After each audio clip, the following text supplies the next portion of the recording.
Bienvenue sur le podcast Le pouvoir de votre cerveau présenté par Neuroperformant. Nous vous suggérons de découvrir ensemble l'univers fascinant de votre matière grise à travers les yeux du neurofeedback. Alors, si vous êtes curieux d'en savoir plus sur cette approche qui a déjà changé la vie de millions de personnes, ou si vous êtes simplement fasciné par l'univers de la neuroscience, vous êtes au bon endroit. Alors, bienvenue et ouvrez bien vos neurones. Bonjour à tous et bienvenue. Aujourd'hui, c'est un grand jour, chers auditeurs, puisque c'est le tout premier épisode de notre podcast. Nous sommes tous très heureux d'échanger avec vous sur des sujets qui nous passionnent, dont le pouvoir du cerveau, les neurosciences, la santé mentale et le neurofeedback, pour n'en nommer que quelques-uns. Pour ce premier épisode, nous allons parler du neurofeedback et de son histoire. J'ai le plaisir d'avoir avec moi aujourd'hui nul autre que Roch Thérien, président des 6 cliniques Neuroperformant au Québec. Roch, bienvenue. Bon matin. Bon matin. Alors, Roch, tu as une certification en neurofeedback. Tu portes aussi le titre de mentor en neurofeedback et tu es aussi formateur et conférencier. Tu as toujours eu une passion pour le potentiel du cerveau et aussi de l'humain. Et tu es une vraie encyclopédie sur 2 pattes pour tout ce qui touche à la matière grise. Disons qu'il en reste encore beaucoup à apprendre, mais disons que ça fait plusieurs années que je suis là-dedans. Là. C'est une vraie passion, hein? Ah oui, c'est vraiment le fun. Alors, Roch, pour le bénéfice de nos auditeurs, est-ce que tu peux nous expliquer d'où vient le neurofeedback et comment ça a été découvert? En fait, le neurofeedback, on entend plus parler maintenant, mais en réalité, ça existe depuis vraiment longtemps. Là. Ça existe depuis 1967. Ça fait 55 ans que ça existe. Mais ça a beaucoup évolué, puis là, on entend parler, puis là, on se rend compte de ce qu'on peut faire au niveau du cerveau, puis là ça vient le fun. Puis là, on se rend compte, dans le fond, que toutes les avancées, ce qu'on est capable d'améliorer, d'attention, de concentration, mémoire, anxiété, sommeil. Mais tout ça, ça a parti vraiment de rien. Hein. Ça a commencé vraiment là, comme dans les films, là, des histoires, des expériences, on se rend compte de quelque chose, puis là, ça débloque, dans le fond, un potentiel. Fait que ça a commencé il y a longtemps. Là. Même je remonte là, vraiment en arrière. Il y en a qui ont entendu parler des chiens de Pavlov. Mm-hmm. On entend beaucoup parler en psychologie fin des années 1800. Qu'est-ce qu'on s'est rendu compte à ce moment-là? C'est que le cerveau faisait des associations. Puis ça, j'en parle parce que dans le neurofeedback, là, on va associer 2 choses. On va associer un côté qui va être psychologie puis un côté qui va être neurologie. Puis c'est quand on vient fusionner ces 2 choses-là ensemble que là, on se rend compte que notre cerveau, il a vraiment du pouvoir. Puis on arrive dans le neurofeedback. Je vais parler du volet psycho, puis après ça, du volet neuro. Puis quand on merge ça ensemble, on va voir qu'est-ce que ça donne. Fait que le côté psycho, en fait, dans les chiens de Pavlov, c'est qu'il faisait des associations. Il donnait de la nourriture, il sonnait une cloche, en même temps, il redonnait encore de la nourriture, il sonnait une cloche. Puis ils se sont rendus compte que même chez les chiens, dans leur cerveau, il y avait une association qui se faisait. Et le chien se mettait à saliver. Fait qu'après un certain temps, même s'il n'y avait plus de nourriture, on faisait juste sonner la cloche. Puis inconsciemment, le chien se mettait à saliver.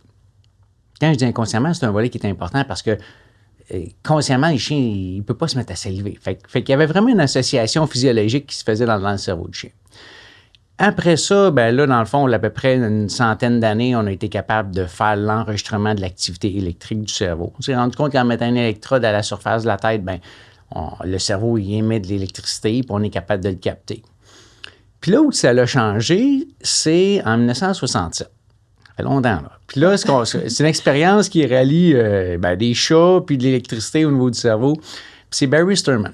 Puis Barry Sterman, qu'est-ce qu'il a fait? C'est que lui, il faisait de l'étude au niveau de l'activité électrique, puis il utilisait des chats, et il mettait une électrode dessus de la tête des chats pour mesurer l'électricité. Puis encore une fois, on ne donne jamais de choc électrique, magnétique, quoi que ce soit. Ça fait pas mal. Là. On fait pas mal aux animaux, là. Hein? Ça fait pas mal. En fait, l'électrode, elle va tout simplement capter le signal électrique qui est émis, puis après ça, on l'amplifie, puis on est capable de mesurer. Et Sterman, ce qu'il a fait, c'est que lui, il a associé un petit peu les 2. Fait, il mesurait l'activité électrique du cerveau du chat. Puis dès que le chat générait plus de puissance électrique, je vais le vulgariser de même, mais quand il stimulait certaines régions, que le cerveau se développait plus ou générait plus de puissance, il donnait une récompense. Il donnait de nourriture. Puis en on voit des images là-dessus, des fois là, sur Internet. Là, c'est vraiment en noir et blanc, puis il y a une porte qui s'ouvre, puis le chat, il y a de la nourriture. Fait, quand le chat augmentait sa puissance au niveau du cerveau, il y avait de la nourriture. Fait qu'il augmentait la puissance, il y avait de la nourriture, puis il s'est rendu compte que c'était de l'entraînement, puis que ces chats-là se mettaient à produire plus de puissance. Fait qu'on est capable de modifier l'activité du cerveau. Donc, on est capable de le rendre plus puissant ou qui est malléable et de manière inconsciente. Parce que les chats n'étaient pas conscients de tout ça. Là. Eux, là, ils mangeaient de la nourriture puis ils étaient bien contents, mais en réalité, ils n'étaient pas conscients qu'ils amélioraient leur cerveau. Puis là où ça l'a basculé vers l'humain, c'est que Sterman a été invité à travailler pour la NASA. Et puis là, la NASA, il y avait une problématique, c'est que quand ils envoient, dans le fond, des missiles ou des navettes spatiales, ils utilisent ce qu'ils appellent du rocket fuel. Là, c'est comme le combustible pour les envoyer dans les airs, c'est l'hydrogène. Puis, à la NASA, il y avait un problème, c'est que tout le personnel qui s'exposait, dans le fond, à l'hydrogène, bien, pas tout, mais plusieurs, faisaient des crises d'épilepsie. Ah, fait que ça, c'était une problématique. Puis là, ben, Sterman, il a été invité parce qu'il connaissait l'activité du cerveau, tout ça. Puis on dit, ben, y a quelque chose qu'on peut faire pour ça? Puis là, finalement, il est arrivé avec ses chats. Puis là, il a exposé ses chats justement à l'hydrogène. Puis effectivement, il y en avait plusieurs qui faisaient des crises d'épilepsie. Et il s'est rendu compte qu'il y a un groupe de chats qui n'en faisaient pas. OK. Ceux qui ont mangé plus de croquettes. Ben oui, mais en fait, c'est pas les croquettes qui ont fait la différence. En fait, c'est l'entraînement au niveau du cerveau. Fait que les chats, justement, qui avaient été entraînés pour avoir plus de puissance au niveau du cerveau, ils étaient un peu comme immunisés contre les crises d'épilepsie. Wow. Puis après ça, ben là, ce qui est arrivé, c'est que là, ils ont dit, OK, on a peut-être trouvé quelque chose. Puis là, il y avait une secrétaire, justement, là, à la NASA qui était épileptique, qui s'était mal contrôlée. Puis on dit, on va faire un test avec toi. On va mettre une électrode sur la tête. Concentre-toi pour... Mais là, avec elle, c'est pas de la nourriture qui donnait, là, mais quand le cerveau générait plus d'une certaine fréquence, ben il y avait une lumière qui allumait devant la personne. Fait qu'à ce moment-là, encore une fois, c'était du conditionnement. Le cerveau, il générait plus de puissance, la lumière allumait. Il génère plus de puissance, la lumière allume. Puis le cerveau, par lui-même, s'il met à générer plus de ces fréquences-là. Puis les crises d'épilepsie ont descendu de quasiment 70 %. Wow! Et juste avec une lumière, fait que même si c'est pas de récompense tangible, le cerveau enregistre quand même l'information. Et voilà, le cerveau fait l'association. Puis pour elle, il fallait que la lumière allume, fait que le cerveau a compris ça comme récompense. Aujourd'hui, c'est beaucoup plus le fun. Là. Maintenant, c'est des vidéos qui jouent, c'est de la musique et tout ça. Fait que ça, c'était un petit peu le début. Puis on sait que l'épilepsie, en fait, encore aujourd'hui, on n'en parle pas beaucoup parce que c'est une pathologie qui est plus complexe. Ce qu'on entend le plus parler en neurofeedback, c'est vraiment les troubles d'attention. Et comment qu'on est arrivé à passer, dans le fond, de l'épilepsie aux troubles d'attention, parce qu'il y a à peu près 2000 articles scientifiques, là, peut-être même plus encore aujourd'hui, là, sur l'efficacité du neurofeedback pour les troubles d'attention. Ben là, c'est l'étudiant de Sterman qui est rentré dans le portrait. C'est Joe... des cobayes autour. Oui, c'est une affaire de famille dans leur laboratoire. Là. Puis Joe Lubar, il n'est pas jeune, il doit avoir 80 quelques années. On a même fait des projets avec lui. Ma soeur a travaillé avec lui. Moi, quand j'ai commencé en neurofeedback, justement, il m'a donné bien des conseils puis il m'a encadré. Wow. Et puis Lubar, à l'époque, quand il était jeune, il travaillait avec Sterman. Wow. Et puis lui, il a fait une hypothèse parce qu'il s'est rendu compte que les chats, là, quand ils généraient plus de puissance, je vais le dire comme ça, là, ben, avant que la porte s'ouvre pour avoir de la nourriture, ben, les chats ils étaient concentrés et ils étaient immobiles. Un peu comme un chat qui regarde une proie là, puis qui se prépare à sauter dessus. Là. Fait qu'il est immobile puis hyper focus. Puis il se dit, c'est là qu'on génère plus de puissance. En fait, puis c'est une puissance qu'on appelle la puissance SMR au niveau du cerveau. Okay. Fait que c'est là qu'il en produit plus. Fait que là, il s'est dit, nos enfants qui ont des troubles d'attention, s'ils produisent plus d'SMR, plus de cette fréquence-là, est-ce qu'ils vont avoir plus de facilité à rester immobiles puis à rester focus? Fait que ça, c'était son hypothèse. Puis c'est là qu'il a fait, dans le fond, il a pris un groupe avec des jeunes turbulents, troubles d'attention. Puis là, il a fait exactement la même chose, dans le fond, qu'avec les autres. Oui. Augmenter, dans le fond, la puissance, dans le fond, de cette fréquence-là spécifique au niveau du cerveau. Puis effectivement, à mesure qu'il générait plus de puissance, bien, les troubles d'attention sont diminués. Wow. Puis ça, on est en 1976, entre 76 et 79 qu'il a fait toutes ces expériences-là. Fait que ça fait quand même longtemps, là, ça fait 50 ans, dans le fond, là, qu'on est dans ce domaine-là, qu'on se rend compte qu'on est capable de changer l'activité du cerveau, Comment? C'est tout simplement en le récompensant quand il fait la bonne chose. Et là, justement, quand on parle de récompense, c'est un peu le même principe que le renforcement positif. Ça, c'est un terme qu'on a entendu beaucoup dans les dernières années. Est-ce qu'on peut comparer ça un peu au renforcement positif? C'est le même principe? Effectivement, OK. c'est le même principe de base. OK. Puis le renforcement positif, ça peut s'appliquer autant à la maison. C'est exemple, je sais pas, moi, mon enfant, il fait son lit le matin, puis si je donne un câlin, puis je dis hey, « bravo, mon grand, t'as fait ton lit », puis si je répète, ben il va aller dans cette direction-là. Il y a une association positive qui va se faire. OK. La différence en neurofeedback, c'est que l'association, dans le fond, est inconsciente. OK. Il est venu une époque, dans le fond, parce que les systèmes ont beaucoup évolué. Hein. Il est venu une époque on associait l'état dans lequel on est aussi à ce qu'on veut générer au niveau du cerveau. Puis là, à mesure que ça avançait, on s'est rendu compte que dans certains cas, c'était pas possible de le faire. Mais à la base, en neurofeedback, ben on le sait, hein, les chats qui sont... On traite un chat d'épilepsie, il n'y a rien de conscient là-dedans. Là. C'est sûr qu'il ne sait pas. Lui, il s'occupe juste de y a-tu des ombres puis des souris puis cette affaire-là. Là. Il ne sait pas là, qu'il reçoit des trucs. Mais justement, qu'est-ce qu'il y a comme différence depuis 1970? On parle de plus de 50 ans. Là. C'est quoi la différence à cette époque-là et aujourd'hui? Qu'est-ce qui a évolué? Et c'est quoi l'approche qu'on utilise aujourd'hui qui est différente à l'époque? Bien, je dirais que la technologie a quand même resté assez stable entre 1967 puis le début des années 2000. OK. Ce qu'on faisait, c'est qu'on mettait une électrode à une place sur la tête. On mesure la fréquence qu'on veut améliorer. Puis ensuite de ça, bien, quand le cerveau produit plus de cette fréquence-là, on donne la récompense. Si on regarde, exemple, pour les troubles d'attention, bien, souvent, c'était sur le dessus de la tête ou un petit peu en s'en allant vers l'avant, par les régions frontales qui sont responsables plus au niveau de la concentration. Fait qu'on mettait une électrode au centre, des fois une de chaque côté, là, à gauche puis à droite. Puis quand le cerveau générait plus de certaines fréquences, ben là, à ce moment-là, ben on donnait une récompense. Okay. Fait que ça a été comme ça là, assez longtemps. Où que ça l'a changé là, vraiment, là, puis qu'on est passé à toute une autre étape, là, c'est vers 2006 à 2008. Okay. Et puis là, dans le fond, c'est qu'au lieu de prendre une électrode, puis en fait, si je mets juste une électrode, là, je vais lire la grosseur de près d'une pièce d'un 2 $. Dans le cerveau, l'activité cérébrale. Oui, fait qu'on va lire juste à la surface, puis une profondeur d'à peu près 1 centimètre. Fait que, tu sais, c'est quand même assez localisé. Mm-hmm. Mais le cerveau, là, c'est pas juste à la surface que ça se passe. Hein. Il y a plein de fonctions qui se passent au centre aussi. Okay. Et là, en 2006, 2007, 2008, ben là, on a commencé à utiliser des casques à 19 électrodes. Fait qu'on mettait 19 électrodes à la surface du cerveau. Et puis, toutes les électrodes sont interreliées. Et puis ça, ce que ça permet, c'est que ça permet de lire en 3 dimensions. C'est un peu comme, exemple, on est dans une pièce, là. Puis la pièce, c'est le cerveau. Puis je peux pas lire l'intérieur, mais je vais mettre des micros sur les murs, au plafond, puis je vais tout interrelier ces micros-là. Bien, si je suis au centre de la pièce, ou peut-être même pas au centre, là, un petit peu à gauche, un peu à droite, bien, à partir du moment que je vais parler, on va être capable de me localiser.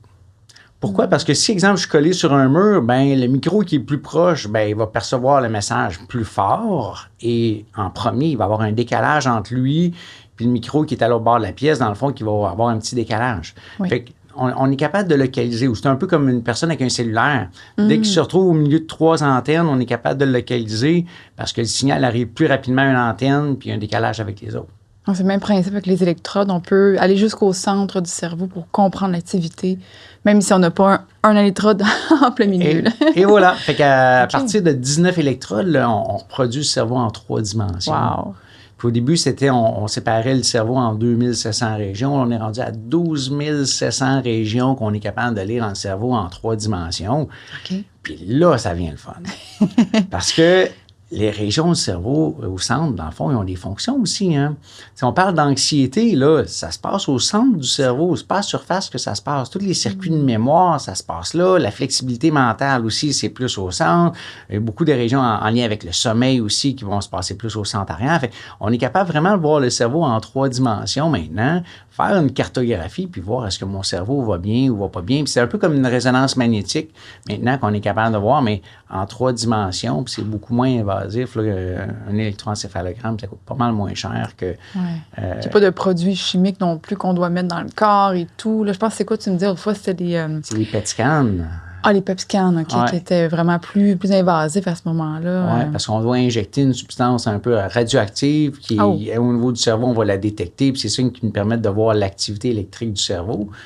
Mais avec un électroencéphalogramme quantitatif, on n'a pas besoin Pas de ça. besoin de ça. On sent rien, ça fait pas mal, il n'y a pas de choc, fait que tout va bien. On peut être tranquille quand on fait ça. Oui, puis c'est rapide. Hein? On fait un électroencéphalogramme, là, on installe, ça prend, quand on est rapide, là, 6, 7, 8 minutes, c'est installé. Okay. Après ça, on fait l'enregistrement. Puis après ça, bien, c'est sûr, c'est le travail des technologues après pour générer les maps. Là. Oui. Mais c'est rapide, puis c'est non invasif. Là. Super. Et est-ce que le neurofeedback, parce que je me dis, bon, les gens qui nous écoutent, peut-être c'est la première fois quand on parle de ça, est-ce que c'est reconnu scientifiquement? Tu me parlais tantôt qu'il y avait plus de 2000 études, je pense, sur le sujet. Est-ce que tu peux nous en parler un peu? Bien, en fait, pour les troubles d'attention, on a à peu près, je ne compte plus, là, parce que ça s'accélère aussi, il y en a de plus en plus. À peu près 2000 articles scientifiques pour le neurofeedback. Okay. Puis maintenant, il y a beaucoup plus de pathologies qu'on adresse. Parce qu'au début, en 1978, là, on avait regardé l'épilepsie puis on avait regardé les troubles d'attention. Aujourd'hui, il y a à peu près une trentaine de pathologies pour lesquelles le neurofeedback a démontré des résultats, des fois intéressants, puis des fois, c'est excellent là, comme résultat. Là. Fait que quand on parle d'anxiété, dépression majeure, troubles d'attention, là, on est vraiment dans le haut de la pyramide, là, que ça fonctionne vraiment bien. Il y a beaucoup d'articles. Puis, il y a d'autres pathologies qu'on s'intéresse de plus en plus. Syndrome de la Tourette, par exemple, c'est ou de l'autisme aussi. Il y a beaucoup d'articles qui sortent sur l'autisme ou que, même dans une conférence, il y a quelques années à l'ASNR, ils montraient le neurofeedback comme l'approche la plus efficace pour améliorer les symptômes reliés à l'autisme. Mais encore là, il y a beaucoup d'apprentissage parce que c'est quoi les symptômes, c'est quoi les indicateurs au niveau du cerveau, puis après ça, bien, qu'est-ce qu'on entraîne au niveau du cerveau. C'est bien bon, on est capable de tout entraîner au niveau du cerveau, même en 3 dimensions, mais il faut savoir qu'est-ce qu'on entraîne. Fait qu'il y a certaines pathologies que c'est moins connu pour être efficace, qu'est-ce qu'on doit faire. Et puis, il y en a d'autres que c'est très connu depuis très longtemps. Là. Donc, on sait que tout ce qui est dépression majeure, anxiété, TDAH, choc post-traumatique aussi, ça, c'est souvent ceux qu'on entend parler. Fait qu'on sait là, que c'est efficace, c'est prouvé. Puis les autres bien, sont en train d'être étudiés pour être de plus en plus efficaces d'année en année. Et voilà. Ouais. Okay. Pour les chocs post-traumatiques, dans le fond, moi, j'ai eu la chance, dans le fond, d'aller sur la base de Fort Campbell. En fait, c'est aux États-Unis, c'est une base de l'armée américaine. C'est la 3e plus grosse base de l'armée. Et puis, il y a un centre qui s'appelle l'Intrepid Spirit Center. Puis, c'est le centre d'excellence des traumas crâniens et des chocs post-traumatiques de l'armée américaine. Puis, concours de circonstances, je me suis retrouvé à être en contact avec celui qui dirige les programmes là-bas, le médecin Dr. Logan, puis Dr. Zola, qui est le neuropsychologue là-bas. Il nous a montré comment utiliser justement des systèmes pour adresser pour les chocs post-traumatiques là-bas. Puis en fait, quand on a acheté nos systèmes en 2012, on a acheté les mêmes systèmes que l'armée américaine parce qu'on s'est dit on veut travailler comme eux. Wow! Puis Dr. Zola, dans le fond, il nous a montré vraiment des trucs puis vraiment des connaissances que ça ne s'apprend pas dans les livres, mais eux, ils ont beaucoup de recherches qui ont été faites là-dessus. Fait que ce qui est disponible présentement, c'est une chose que l'armée américaine fait, c'est autre chose. Puis maintenant, ils sont en train de déployer ça vraiment dans toutes les bases de l'armée américaine parce que ils entraînent le cerveau. Puis même les pilotes de chasse, là, ils s'entraînent en neurofeedback pour améliorer l'attention puis améliorer la concentration, dans le fond, chez leurs pilotes. Fait que l'entraînement du cerveau, ça date pas d'hier. Là. Ça fait longtemps. Là, puis c'est assez fascinant ce qu'on est capable de faire avec ça. Là. C'est effectivement fascinant parce que c'est quand même, encore une fois, on dit ça fait 50 ans, plus ou moins. 50 ans dans la science, c'est comme si c'était hier. Hein, puis on commence de plus en plus à entendre parler. Mais c'est fascinant à quel point, et la raison qu'on appelle le podcast « Le pouvoir du cerveau », c'est qu'on a la capacité d'entraîner ces parties du cerveau qui ne peuvent pas se faire juste par « bon, ben je vais activer ma partie du centre ». Tu sais, on peut pas choisir. Il y a différentes méthodes, alternatives pour être plus calme et tout ça. Sauf que ça reste qu'il y a des choses que consciemment, on ne peut pas faire. Fait avec justement le neurofeedback, qu'est-ce qu'on entraîne exactement? Tu me parles d'entraînement. Fait que ces choses-là que, humainement parlant, on ne peut pas décider d'entraîner par nous-mêmes. Qu'est-ce qu'on entraîne avec le neurofeedback? Bien, en fait, je vais essayer de garder ça simple. Là. Au niveau du cerveau, dans le fond, là, on est capable d'entraîner le cerveau pour générer plus de puissance. Ça, c'est ce qui est connu. Mais on est aussi capable d'entraîner pour le calmer aussi. Fait que, exemple, dans certains cas, on va vouloir stimuler le cerveau, Puis dans certains cas, c'est l'inverse, on veut le calmer. Dans quel cas, par exemple, donne un exemple aux auditeurs? On a juste parlé, si on fait juste parler d'anxiété, exemple, c'est effectivement, dans le fond, c'est au centre du cerveau, c'est deux petites régions qu'on appelle les amygdales, c'est notre bouton panique, notre bouton d'urgence. Ben, les personnes qui sont anxieuses, souvent, un bouton panique qui est hyperactif. Puis c'est ça, dans le fond, qui amène tous les symptômes anxiogènes, dans le fond. Fait que c'est un cas où on voudrait calmer le bouton panique. Donc, on entraîne le bouton panique à ce qu'il soit plus calme, qu'il se déclenche moins rapidement. Et voilà. Okay. Fait que concrètement, ce qu'on fait, c'est qu'en neurofeedback, on met le casque sur la tête. Oui. Puis on va lire en temps réel notre bouton panique avec les appareils. Puis le principe reste le même. Dès que le cerveau calme le bouton panique, on donne une récompense. Puis la récompense, c'est maintenant, là, avec les équipements, c'est un écran qui est devant la personne. Puis sur l'écran, il y a une vidéo qui se met à jouer instantanément. Fait que le cerveau calme le bouton panique, la vidéo se met à jouer, calme le bouton panique, la vidéo se met à jouer. Puis même en dedans de 5, 6, 7 minutes, on va voir le bouton panique qui va commencer à se calmer chez cette personne-là. Aussi rapidement, 5-7 minutes. Et là, ça veut dire que quand l'image, mettons, on écoute une émission ou un film ou quelque chose là, qui joue devant nous, donc quand le cerveau fait la bonne chose, c'est-à-dire qu'il se calme, on a la récompense, donc le cerveau fait l'association entre « je suis calme, j'ai une récompense ». Et voilà. C'est ça? Puis au début, il ne sait pas. Hein? C'est vraiment le fruit du hasard. Un peu comme... je vais te donner un exemple banal, là. Si je marche sur le trottoir, puis tu sais, le trottoir, là, il y a comme des fentes là, en bois, là, tu as tous les 4 pieds à peu près, là.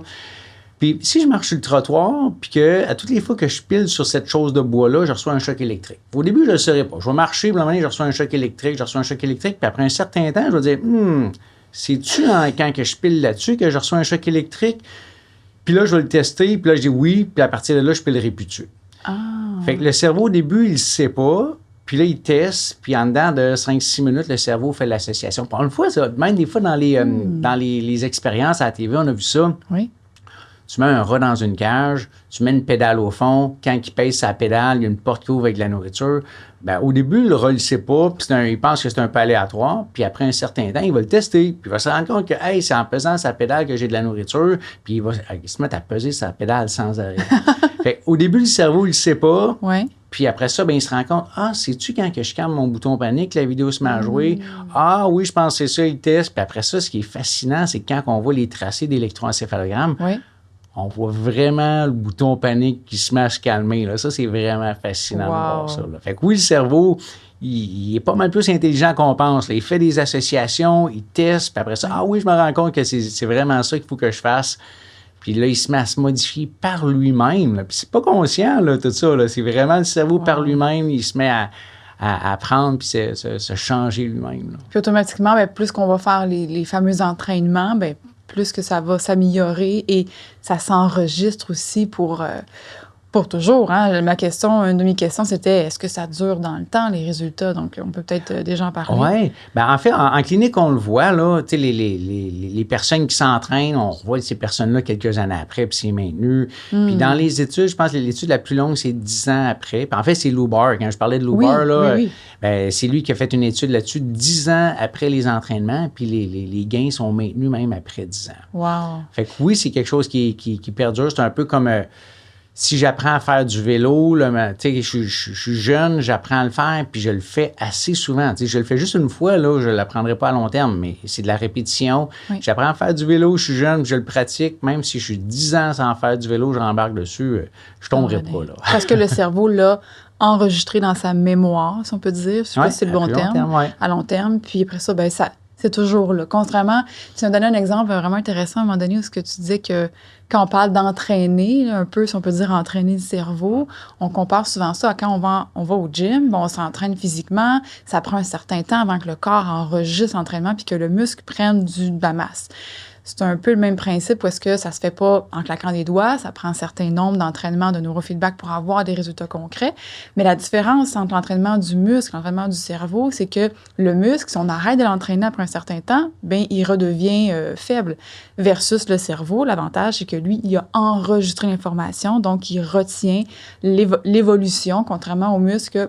ben il s'en va si on fait plus rien. Ouais. Ben, c'est l'avantage aussi d'entraîner le cerveau comme ça parce que c'est un gain, c'est un acquis, en tout cas pour un certain nombre de temps. Oui, oui. Puis en fait, même au niveau des neurones, là, ce qui se passe, en fait, là, c'est que ils vont dire en anglais, là, if they fire together, they wire together. Fait que les neurones, quand ils vont décharger ensemble, ils vont se fusionner. Oui. Fait qu'en entraînant le neurofeedback, on entraîne les neurones à être synchronisés ensemble, comme un peu à se fusionner. Ouais. Et puis ça, une fois que c'est maintenu, ben, une fois que c'est fusionné ensemble, ben, ça va être maintenu à long terme. Wow. Et là, juste pour être certaine, là, ça fait pas mal. Là, hein? non, ça fait pas mal. Parce que des fois, on peut avoir l'impression que les casques, on peut voir des images, puis on se dit, c'est des électrodes, puis on a tellement entendu d'histoires d'horreur avec des chocs, puis des trucs. Fait qu'il n'y a pas de choc. Non. Puis ça fait pas mal. Fait que qu'est-ce qui est envoyé dans le cerveau pour avoir la lecture?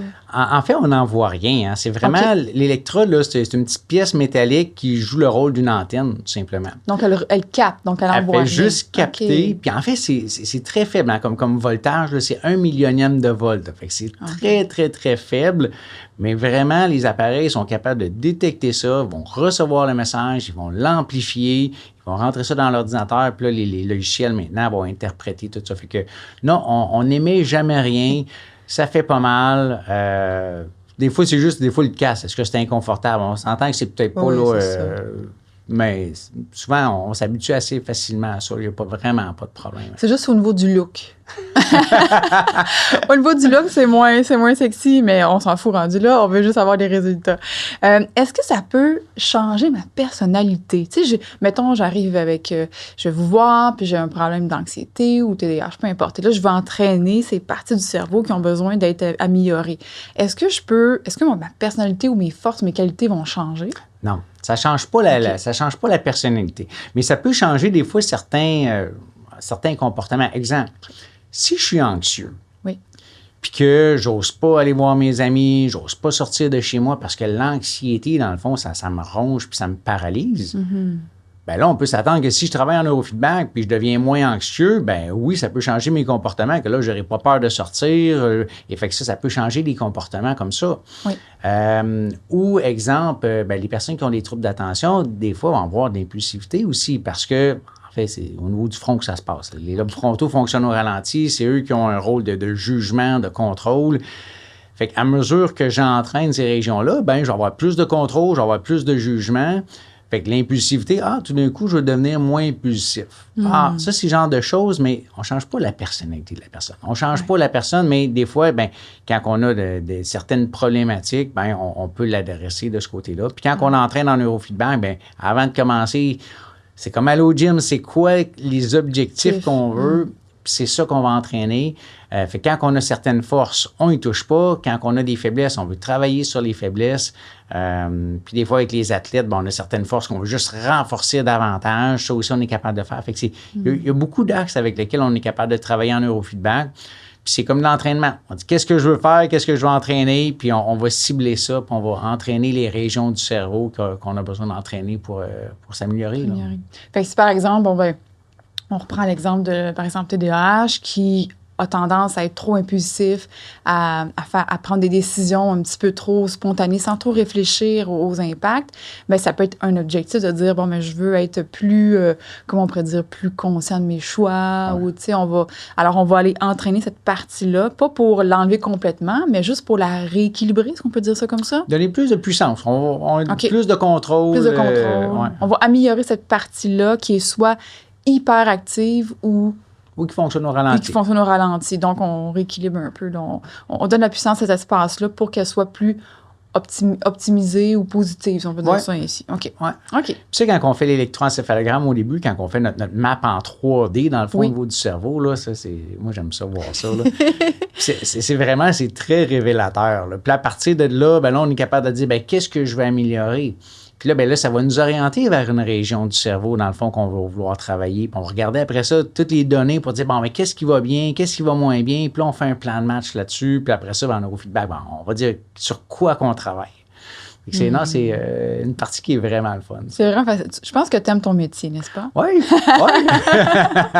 Même après, ça fait combien d'années, juste pour le fun là, que tu travailles ça fait 11 ans, 11-12 ans. 11 ans, ouais. Wow. Puis ça évolue d'année en année. Ça va vite. C'est vraiment la technologie, là, qu'est-ce qu'on comprend du cerveau maintenant. C'est fascinant. Là. On n'a rien vu encore. Je pense que non. En tout cas, il en reste beaucoup à découvrir. Là. Il y a une petite question qui vient de me passer par la tête. Tantôt, tu parlais des électrodes, qu'il y avait une électrode. Aujourd'hui, on a 19 électrodes. Est-ce que c'est partout comme ça maintenant? Est-ce que tout le monde a ces casques-là avec 19 électrodes? Non, je dirais que typiquement, là, quand on regarde dans le métier, là, comment qu'on commence, parce que c'est quand même assez complexe là, quand on est rendu à du 19 électrodes. Puis souvent, dans le fond, les gens, quand ils vont commencer à s'intéresser, dans le fond, au domaine, souvent, vont commencer par le biofeedback. Quand on parle de cohérence cardiaque, apprendre la respiration, puis là, on va monitorer quelque chose au niveau du corps, souvent le rythme cardiaque, l'amplitude cardiaque, respiratoire, puis on va apprendre à entraîner ça. Ça, c'est souvent la porte d'entrée que, là, c'est intéressant, j'aime ce domaine-là. Après ça, les systèmes là, traditionnels, là, ce que Sturman faisait, Lubar faisait avec une électrode, ça existe encore. Puis il y en a plusieurs qui vont arrêter là parce que c'est plus facile. Là. J'ai une électrode, j'entraîne une région au niveau du cerveau. Fait qu'il y en a bien des cliniques qui vont arrêter là. Ça fonctionne, on mesure bien, les principes sont là, mais ça a quand même plusieurs limitations. Là. Ces systèmes-là, ça fait en sorte que souvent, ça va prendre 2 fois plus de séances pour arriver au même résultat parce qu'on travaille juste la région à la surface.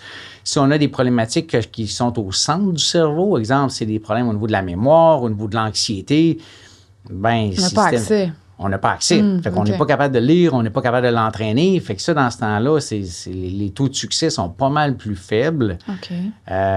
Puis, si on regarde en termes de résultats, c'est quand même assez connu que les systèmes traditionnels, là, il y a à peu près 30% des personnes qui réagiront pas au neurofeedback. Puis, c'est normal. Si le problème est au centre du cerveau puis j'entraîne la surface, je ne peux pas y aller. Fait que ces systèmes-là, ça fonctionne bien. Plusieurs vont arrêter là. Et puis après ça, la prochaine étape, c'est quand on commence à travailler en 3 dimensions. Là c'est le next step. Oui, là, on parle élite. Là. Et puis là, on est rendu loin. Hein. Là, je parlais des 12 700 régions au niveau du cerveau. On est rendu là. Mais en plus, on ne regarde pas juste maintenant les régions du cerveau. On regarde comment ils communiquent ensemble. Puis là, c'est rendu qu'on parle de réseau, des networks au niveau du cerveau. On sait que les régions du cerveau ne travaillent pas individuellement, ils travaillent en équipe, en réseau. Dans les régions de Brahman, on a 96 régions dans la cartographie du cerveau. Un réseau, ça va être habituellement entre 4 et 10 régions qui vont travailler ensemble en équipe pour faire une fonction spécifique. Puis maintenant, avec les systèmes à 19 électrodes, où on est rendu, c'est qu'on va isoler le réseau au complet. OK. Puis on va l'entraîner. C'est un peu comme une équipe de hockey. Là. Oui. Je vais analyser tous mes joueurs. Individuellement, je vais les entraîner, puis je vais les entraîner à travailler en équipe pour qu'ils se parlent puis qu'ils soient bien coordonnés. Fait que maintenant, on est rendu qu'on travaille en équipe ou en réseau versus avant, c'est un peu comme si on prenait un joueur à la fois puis je l'entraînais.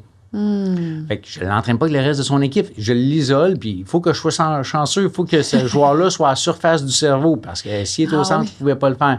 Fait que c'est vraiment toute une évolution où maintenant, on parle de réseau, de network, de communication entre les régions du cerveau, de cohérence. Quand on rentre dans tout un autre univers, et c'est là qu'on se rend compte qu'il y a des pathologies avec lesquelles on est capable de travailler efficacement, qu'avant, on n'était pas capable. Comme on parlait de l'autisme tantôt. Oui. L'autisme, avant, on travaillait beaucoup en puissance. On va donner de l'énergie au cerveau pour que la concentration soit meilleure et tout ça. Puis dans les dernières années, on s'est rendu compte que souvent, le problème mettons, ce qui est déviant de la norme dans les cerveaux chez les personnes autistes, c'est pas la puissance, c'est la communication entre les régions du cerveau. Puis quand on entraîne, exemple, on prend 2 personnes autistes. On va les entraîner en neurofeedback. Une, on va entraîner la puissance. Puis l'autre, on va travailler juste la communication entre les régions du cerveau. La personne qui va entraîner juste la communication, elle va progresser 3 fois plus vite dans les symptômes au niveau de l'autisme que l'autre. Wow! Et ça, on ne le savait pas, là, le 10-15 ans. Longtemps, c'est ça. Puis, fait que ça évolue énormément. Ouais. Parce qu'en bout de ligne, ce que ça fait, c'est que le taux de succès est plus élevé, les résultats, c'est plus rapide, c'est plus efficace. On a encore du chemin à faire, mais ça évolue vraiment vite. Là, Wow. de ce côté-là. Et d'où l'importance, en tout cas, quand vous faites vos recherches, les auditeurs, si jamais ça vous intéresse, c'est d'avoir le casque à 19 électrodes. C'est d'avoir vraiment, idéalement, pour avoir plus de résultats, c'est vraiment de bien s'informer puis être certaine qu'on va utiliser ce casque-là. Ça fait toute la différence. Ouais. En fait, c'est vraiment la crème de la crème, là, si on peut Oui. dire. Pour un praticien, là, c'est un parcours qui est plus long, plus difficile pour se rendre là. OK. Mais vraiment, en termes de résultats, ça fait toute la différence. Autant en termes d'analyse, pour faire la bonne chose. Hein. Au Aussi. début, il faut que... Faut que tu partes à bas. Ouais. Si tu sais pas qu'est-ce que tu entraînes ou si tu n'as pas accès à l'information, tu peux pas entraîner la bonne chose. Fait que pour le patient, on peut les nommer comme ça, patient. Nous, on parlait plus de clients. Là, ouais. OK, oui, plus de clients, pardon. Donc, pour le client, la personne qui veut entraîner son cerveau, elle veut des résultats, évidemment. Donc, on veut avoir le meilleur, la crème de la crème, comme tu dis si bien.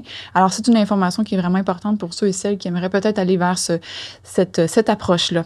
Maintenant, combien de temps ça prend justement pour avoir des résultats concrets? Tu me parles de 5-6 minutes tantôt pour que le changement se fasse. Donc, c'est vraiment rapide, mais que concrètement, dans le quotidien, on commence à voir des changements. Combien de temps on peut s'attendre?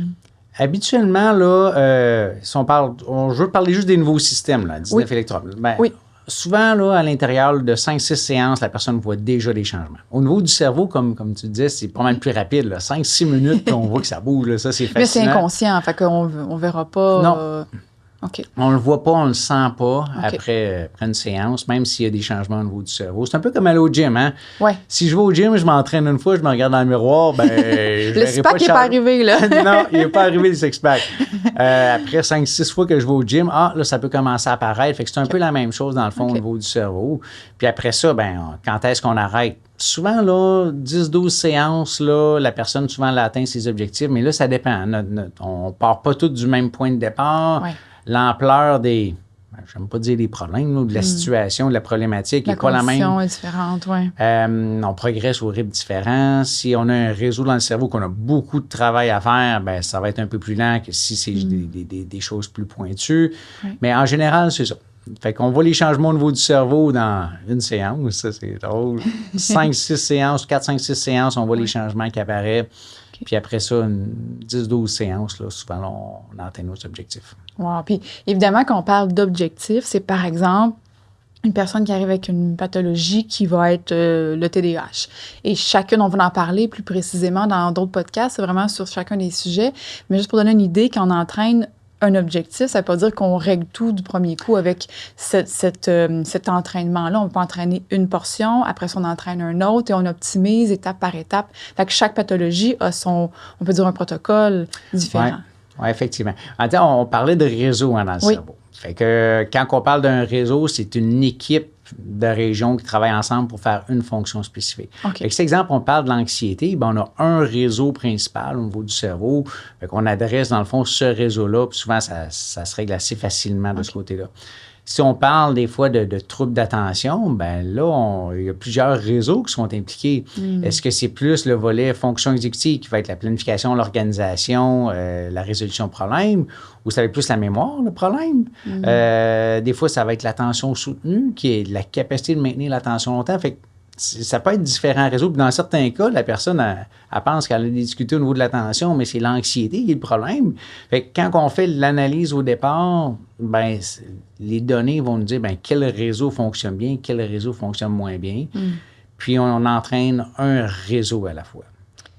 D'où l'importance capitale d'avoir la bonne information au départ, dont justement le fameux casque à 19 électrodes. Parce que, imaginez, là, juste avant, c'était un électrode versus 19, comment on peut améliorer l'impact, la capacité. Juste ça, c'est fascinant là, de voir en 3D, puis toutes ces données-là d'équipe. Là, c'est pas juste une région, c'est comment ils communiquent ensemble. C'est fascinant. Ouais, je suis aussi fascinée que toi. Puis en fait, quand on parle de réseau, des fois, le fait d'améliorer une chose, ça va améliorer des choses dans un autre. Parce que on a au-dessus d'une centaine de réseaux dans le cerveau. Là. Oui. Mais il y a des régions qui vont faire partie de différents réseaux. Oui. C'est un peu comme un joueur, exemple, j'ai un joueur dans le cerveau qui fait partie de l'équipe de soccer, puis il fait partie aussi de l'équipe de basketball. OK. Ben, c'est sûr que si je veux l'entraîner au basketball, ben, je vais l'entraîner avec cette équipe-là. Mais s'il court plus vite, ben, quand il va arriver au soccer aussi, il va courir plus vite. Fait qu'il va favoriser, dans le fond, le meilleur fonctionnement de son équipe de soccer aussi. Fait qu'il y a de l'interaction entre les réseaux, puis quand on entraîne une chose, souvent, ça va améliorer d'autres choses en parallèle. Puis est-ce que c'est pour tout le monde, le neurofeedback, ou juste Ben, des gens que ça ne fonctionne pas? Ben, que ça ne fonctionne pas, c'est très rare. OK. Est-ce que ça arrive? Oui, j'ai jamais présenté le neurofeedback comme une pilule magique qui, du jour au lendemain, va tout guérir. C'est de l'entraînement. Fait qu'il faut du temps, de la patience, puis de l'engagement dans tout ça. Et voilà. Oui. C'est un processus. Comme aller au gym, si je m'abonne au gym puis je vais 2 fois, il ne faut pas que je m'attende à des résultats de ce côté-là. Fait que oui, ça prend du temps. Oui, c'est de l'engagement. Est-ce que ça fonctionne pour tout le monde? En fait, c'est très rare que ça ne fonctionne pas. Mais oui, ça peut arriver. On n'y échappe pas. Okay. Autant il y en a qui vont dire que ça ne fonctionne pas, mais de l'autre côté, l'autre extrême, ça existe aussi, là, que ceux que ça a carrément changé leur vie, là, ça, c'est valorisant. C'est le fun quand on entend ces histoires-là. Ça arrive souvent là, que vraiment, là, c'est au-delà de leurs espérances. Fait que ça aussi, ça arrive. C'est difficile de prévoir chaque personne. Toi, tu vas réagir comment? Exact. Est-ce que ça va être le summum ou finalement pas tant? Ou, en général, là, c'est très significatif les changements qui vont apparaître, que les gens vont observer. Là. Oui. Tu m'avais expliqué aussi que parfois, les gens, ils ne sont pas toujours conscients parce qu'ils ne s'observent pas nécessairement. Un exemple que tu m'as donné, qu'une dame qui se dit « Ah, ben, j'ai pas vu vraiment de changement. » Puis quand tu as comparé son questionnaire de début et de fin, finalement, c'était drastique, la différence. Ah oui, c'est des fois l'introspection là, pour réaliser, là, cette dame-là, dans le fond, elle avait des difficultés au niveau de l'humeur. Là. Puis, OK. Au début, une question très banale, là, comment tu te sens sur une échelle de 1 à 10? Ben, elle dit -7. Oh. Puis là, finalement, les entraînements avancent. Puis après un certain temps, ben, on repose la même question. Mais finalement, comment que ça va? Comment tu te sens? Ben, je vois pas des gros changements. Là. Sur une échelle de 1 à 10, comment que tu te sens? Ben, 7-8, là. Puis là, après ça, ben, est-ce que tu te rappelles? Avant, tu dis que tu étais -7. Puis là, elle commence à penser. Puis tu dis, hey, t'as bien raison. Fait, il faut quand même être alerte un petit peu, là, voir comment qu'on évolue. Parce que ça se fait graduellement. Puis après ça, ben, on regarde un petit peu de recul. Puis des fois, c'est l'entourage aussi. Aussi, ben oui, qui vont nous observer dans nos comportements. Parce que des fois, on n'est pas conscient, on ne se regarde pas nous-mêmes, tu sais, agir, mais de peut-être poser la question justement aux entourages, comme est-ce que vous voyez que j'ai des choses qui changent, ou des comportements, des humeurs, ou des façons de faire qui vont évoluer? Ah, puis des fois, ça va être le conjoint, la conjointe. Un autre exemple, un monsieur... il faisait du vélo, puis il a eu un accident de vélo. Fait une commotion cérébrale. OK. Puis là, ben, lui, il pensait qu'il n'avait rien changé dans sa vie, mais sa femme, par contre, là, elle a trouvé ça dur. Là. Elle était rendue irritable, impulsif, méchant et tout ça. Fait que c'est elle qui l'amène de force pour faire du neurofeedback quasiment. Puis là, ça évolue. Puis lui, il dit tout le temps, je vois pas de changement. Mais quand je posais la question justement à sa conjointe, à la fin, elle avait les armes aux yeux. Puis elle dit, vous m'avez redonné mon mari. Il était pas gentil, tout ça. Puis c'était plus fort que lui. Là. Puis c'est juste le cerveau, dans le fond, les régions du cerveau, dans le fond, qui avait mangé l'impact, dans le fond, au niveau du front. OK. Puis le front est responsable de gérer l'humeur, l'impulsivité, la réactivité, tout ça. Fait qu'il n'y avait plus de contrôle. Puis on a redonné de la puissance au front. Fait que l'humeur est devenue positive. Puis son épouse était très, très heureuse. Il y a vraiment de belles histoires que tu m'as racontées puis qu'on va raconter aussi au fil des podcasts pour vraiment vous montrer comment, dans la vie des gens, concrètement, c'est quoi l'impact des couples sauvés, des enfants qui réussissent mieux à l'école, des gens qui retrouvent leur vie d'avant. On a plein de témoignages qui sont vraiment touchants et inspirants. Puis c'est ça qu'on veut montrer que c'est possible de soit retrouver sa vie d'avant pour certaines conditions ou d'améliorer quelque chose parce qu'il y a plein d'outils aujourd'hui, mais ça ne fonctionne pas pour tous. Et ça, c'en est un qui a mérite d'être connu. Puis pour terminer, j'ai une question qui moi, m'interpelle beaucoup parce que quand une personne va souffrir, par exemple, de TDAH, de dépression, d'anxiété, on entend souvent dire, sur les réseaux sociaux ou avec différentes approches alternatives, tu as juste à méditer, puis avoir des pensées positives, puis aller en nature, puis tout ça, ça va se régler. Et les gens qui vivent avec ces conditions-là, peuvent souvent se sentir rejetés, jugés, mal compris. Ils vont se sentir même coupables parce qu'ils se disent, là, c'est moi qui ai pas assez, j'en fais... Et pourtant... Mais qu'est-ce qu'on répond à ces gens-là qui nous arrivent avec des solutions un peu, justement, un peu magiques qui ne fonctionnent pas pour nous? Qu'est-ce qu'on dit à ça? En fait, moi, souvent, je pense qu'il faut isoler le bon problème pour avoir la bonne approche pour le bon problème. OK.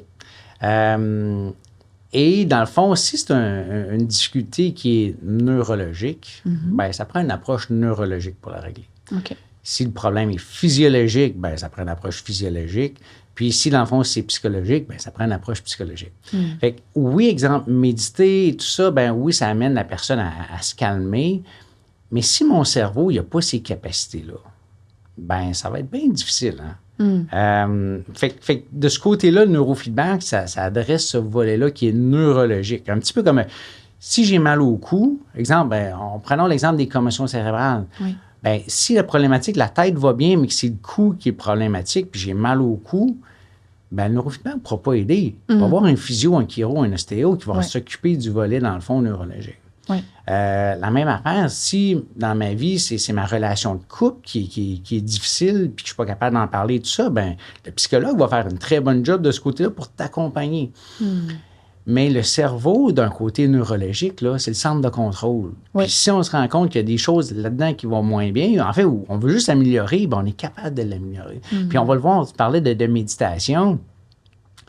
Il y a certaines personnes qui vont faire la méditation puis ils vont tout de suite rentrer dans l'état, ça va être facile. Oui.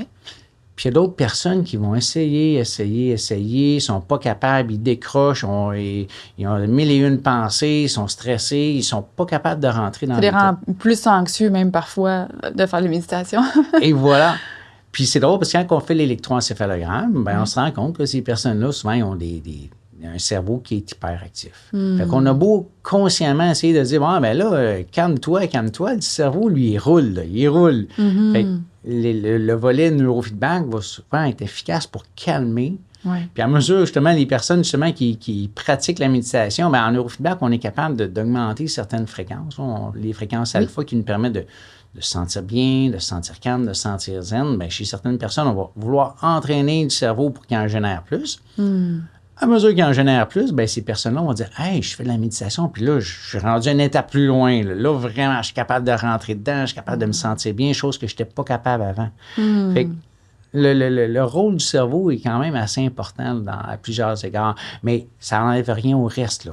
Non, pas du tout. C'est un des volets, exact. Puis il faut voir, dans le fond, quel volet on va entraîner. Puis éventuellement, on combine tout ça. Tu sais, quand on a fait, parce que c'est comme si tu disais à quelqu'un, en fait, c'est...